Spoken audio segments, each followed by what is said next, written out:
Hello friends, welcome to Ixambee. और आज बात करेंगे कि IBPS SO राजभाषा की मुख्य परीक्षा में किस टॉपिक से कितने प्रश्न आते हैं और उन प्रश्नों को किस प्रकार से हल करना है।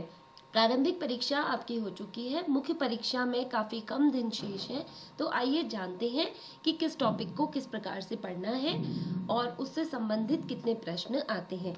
आगे बढ़ने से पहले आप हमारे IBPS SO राजभाषा कोर्स को परचेस कर सकते हैं, जो कि ऑनलाइन उपलब्ध है, जिसमें आपको study notes, practice test, live sessions, interview guidance और वीडियो लेसन्स प्राप्त होंगे। साथ ही मॉक टेस्ट भी आप प्राप्त कर सकते हैं। तो देर न करते हुए शीघ्र ही हमारे साथ जुड़ जाइए और परीक्षा की बेहतरीन तैयारी कीजिए। आगे बढ़ते हैं। मुख्य परीक्षा में व्यावसायिक ज्ञान, मैंने यहाँ पे लिखा है व्यावसायिक ज्ञान, जिसे पेपर में प्रोफेशनल नॉलेज कहा जाता है। व्यावसायिक ज्ञान से संबंधित 45 प्रश्न होते हैं, जो कि वस्तुनिष्ठ होते हैं और इनकी समय सीमा 30 मिनट होती है। साथ ही इसमें नेगेटिव मार्किंग होती है। और व्याख्यात्मक प्रश्नों की अगर मैं बात करूं तो 2 प्रश्न व्याख्यात्मक होते हैं, डिस्क्रिप्टिव होते हैं, जो अनुवाद से संबंधित होते हैं, जिसमें हिंदी से अंग्रेजी और अंग्रेजी से हिंदी एक अनुवाद दिया जाता है। इसकी भी समय सीमा होती है 30 मिनट। तो कुल मिलाकर के 60 मिनट अर्थात 1 घंटे में आपको पेपर करना होता है। अगले 30 मिनट आपकी टाइपिंग कैपेसिटी देखी जाती है कि आप कितनी द्रुत गति से टाइपिंग कर सकते हैं। वस्तुनिष्ठ प्रश्नों की यदि मैं बात करूं तो वस्तुनिष्ठ प्रश्नों में राजभाषा से संबंधित प्रश्न 10 होते हैं, जिसमें राजभाषा नियम, अधिनियम पूछा जाता है। इसके साथ ही पारिभाषिक शब्दावली, इसे वित्तीय शब्दावली भी कह सकते हैं, बैंकिंग शब्दावली भी कह सकते हैं, आर्थिक शब्दावली भी कह सकते हैं। इससे संबंधित प्रश्न 5 होते हैं।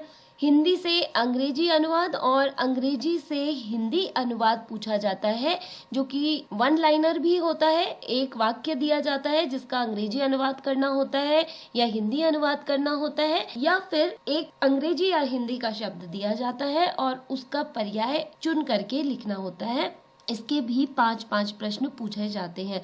तो इस पोर्शन से कुल मिलाकर के 25 प्रश्न होते हैं।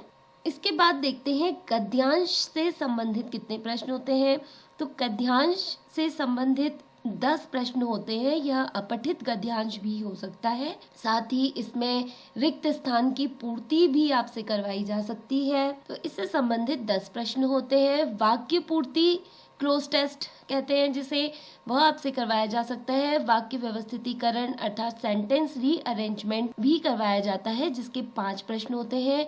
इसके अतिरिक्त त्रुटि संशोधन और अशुद्ध शब्दों के लिए भी 5 प्रश्न निर्धारित किए गए हैं। तो कुल मिलाकर के 20 प्रश्न गद्यांश और वाक्य की त्रुटि से संबंधित होते हैं, जिसका कि आपको अभ्यास करना है। वस्तुनिष्ठ प्रश्नों में एक बहुत बड़ा पोर्शन गद्यांश से संबंधित आता है।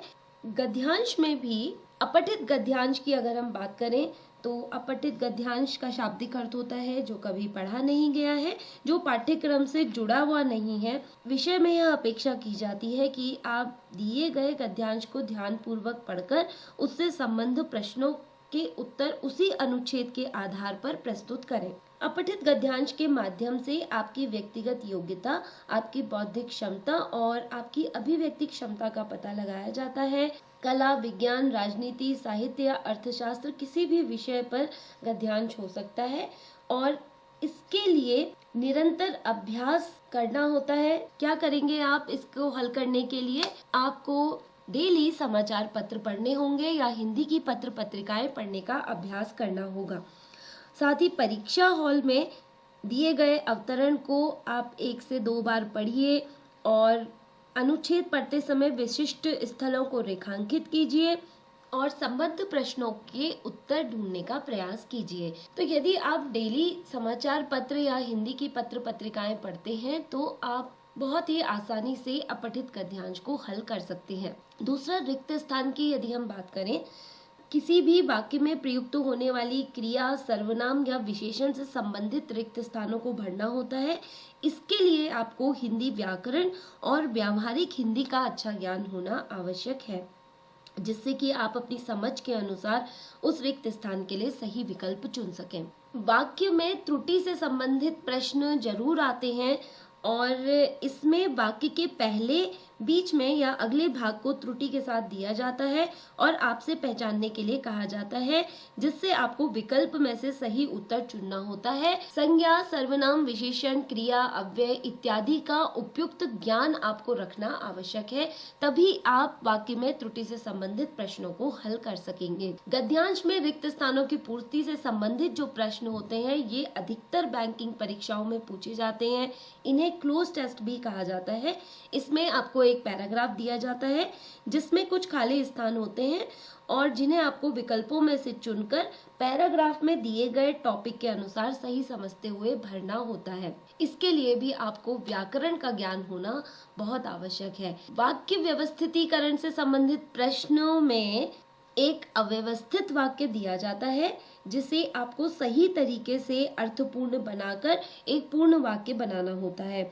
व्यवस्था के अनुरूप होने पर ही आपका वाक्य सही माना जाता है और इसके लिए भी हिंदी व्याकरण का ज्ञान होना बेहद आवश्यक है। कुल मिलाकर के इस पोर्शन के लिए आप हिंदी का समाचार पत्र या हिंदी की पत्र पत्रिकाएं डेली पढ़ने का अभ्यास कीजिए, क्योंकि जब आप हिंदी पत्र पत्रिकाएं पढ़ते हैं तो हिंदी के शब्दों का उचित ज्ञान आपको हो जाता है। शुद्ध अशुद्ध शब्द आप बहुत ही आसानी से देख करके पहचान सकते हैं। त्रुटि से संबंधित प्रश्नों को आप समझ सकते हैं। तो इसके लिए आप डेली रीडिंग की हैबिट डालिए। विविध प्रकार के प्रश्नों की यदि हम बात करें तो इसका वेटेज 5 प्रश्न हमने दिया है और इन 5 प्रश्नों में पर्यायवाची, विलोम या समानार्थी आपसे पूछे जा सकते हैं। साथ ही शुद्ध और अशुद्ध शब्द पूछे जा सकते हैं। इसके लिए भी आपको हिंदी व्याकरण को पढ़ना होगा। राजभाषा हिंदी के प्रश्न 10 होते हैं और इन 10 प्रश्नों को हम डिस्कस कर चुके हैं पिछले वीडियो में कि राजभाषा हिंदी के लिए आपको गृह मंत्रालय की राजभाषा विभाग की वेबसाइट भी देखनी चाहिए, जिससे जो भी नया अपडेट हो रहा है वह आपकी जानकारी में आ सके। इसके साथ ही वस्तुनिष्ठ प्रश्नों में पारिभाषिक शब्दावली भी पूछी जाती है और हिंदी से अंग्रेजी, अंग्रेजी से हिंदी अनुवाद भी पूछा जाता है। व्याख्यात्मक प्रश्नों की यदि हम बात करें तो व्याख्यात्मक प्रश्न 2 होते हैं जो कि 15 अंकों के होते हैं। इसमें हिंदी से अंग्रेजी अनुवाद और अंग्रेजी से हिंदी अनुवाद का एक एक पैराग्राफ होता है। 7.5 अंक के 2 पैराग्राफ होते हैं। इसमें आपकी टाइपिंग की स्पीड को देखा जाता है। यदि आप आसानी से टाइपिंग सीखना चाहते हैं तो भारत सरकार का कीबोर्ड इनस्क्रिप्ट डाउनलोड कर लीजिए, जो कि यूनिकोड में टाइप करता है और इसमें वांछित फॉन्ट मंगल यूनिकोड मिलता है। इसमें भारत की 22 भाषाओं में आप टाइप कर सकते हैं। तो इस पोर्शन के लिए आपको डेली टाइपिंग का अभ्यास करना होगा। कुल मिलाकर के IBPS SO राजभाषा की मुख्य परीक्षा के लिए आपको 1 घंटा नियमित पठन पाठन के लिए निकालना है, रीडिंग करनी है, साथ ही 1 घंटा टाइपिंग का अभ्यास करना है और 1 घंटा शब्दावली पर देना है। आप डेली के 10 शब्द देखिए और उन 10 शब्दों का हिंदी अनुवाद और अंग्रेजी अनुवाद जानने का प्रयास कीजिए। IBPS SO राजभाषा की और अधिक तैयारी करने के लिए आप हमारे साथ जुड़ सकते हैं।